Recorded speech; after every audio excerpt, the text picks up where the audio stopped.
ആകാശം മാറും ഭൂതലവും മാറും ആദി മുതൽക്കേ മാറാതുള്ളത് തിരുവചനം മാത്രം. കാലങ്ങൾ മാറും രൂപങ്ങൾ മാറും അന്നും ഇന്നും മാറാതുള്ളത് തിരുവചനം മാത്രം.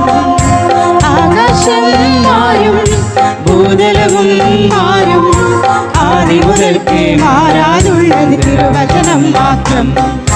കാലങ്ങൾ മാറും രൂപങ്ങൾ മാറും അന്നും ഇന്നും മാറാതുള്ളത് തിരുവചനം മാത്രം. വചനത്തിന്റെ വിത്ത് വിതയ്ക്കാൻ പോകാം, സ്നേഹത്തിന്റെ കതിരുകൾ കൊയ്യാൻ പോകാം.